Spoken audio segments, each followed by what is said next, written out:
May the road rise up to meet you, and the wind be on your back. May the sun shine warm upon you, and the rain fall gently down. Hello everyone, welcome back to the Road Rising Part 2. If you're joining us for the first time, I'd encourage you to look back at Part 1 so you can get up to speed. Here in Part 2, we follow the steps of the traveler as he pushes off on this journey of discovery. If you're reading the Road Rising book, then you'll know that the traveler has left the trailhead well and truly behind. He's now entered into the wilderness. He's dealing by now with sore muscles, the challenge of prioritization, and he's been reminded of the brokenness of the world around him, a product of man's sin and God's response. Let's look back at day 1, shall we? I'd like to read the very first entry in this man's journal and see what he might have to say to you and me. This is what he writes. There's a smell of waterproof canvas in the air.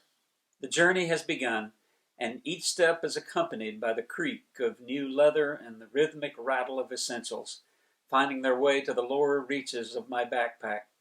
A quick glance over my shoulder confirms that I am in fact moving, as the signpost marking the trailhead grows smaller with each step.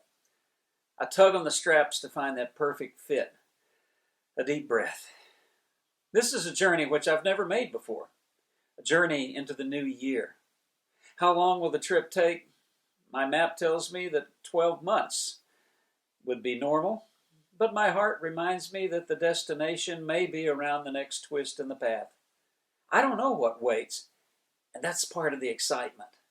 The new year brings a sense of freshness to everything, and with it, a renewed confidence. In a way, I guess that's what forgiveness is all about, a chance to start over. Looking back on last year's journey, I can recall a lot of great adventures, but I also see a lot of things I wish I could forget. Mistakes in the things I chose to carry, the side trips I took, some of the characters I walked with. Without God's grace, I know full well I would have never made it to the end. But I did make it, and now last year is, well, last year. Past, forgiven, forgotten. Now with the scents and sounds of newness all around me, I lean into the straps and push ahead. No need to look back anymore. I chose this passage because it seems like a good way to begin a new journey like this. The past is in the past.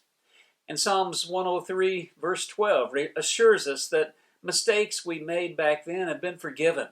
They've been removed from us as far as the east is from the west. That's the great thing about a journey, you know. By definition, you keep moving. And by God's grace, you don't look back. Instead, we're to be like the Apostle Paul in Philippians chapter 3, verse 13, where he writes, forgetting what lies behind and straining forward to what lies ahead. I wanted to focus on this topic that comes up in the first week of the traveler's journey because it's at the beginning of any new venture that we're most vulnerable to doubts concerning our abilities. The enemy of this world, you know, is very good at what he does.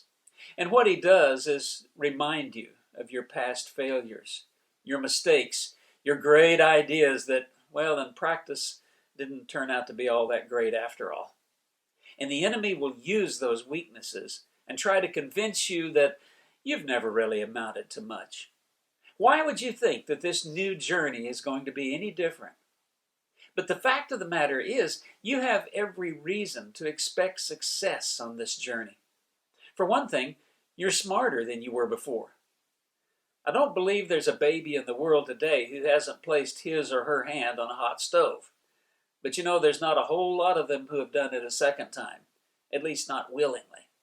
We learn from our mistakes, and especially when there's pain involved.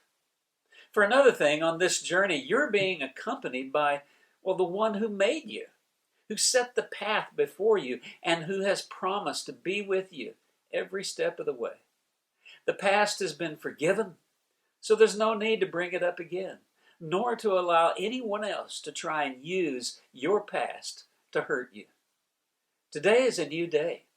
If you've allowed Him already, God has given you a new heart and a new purpose.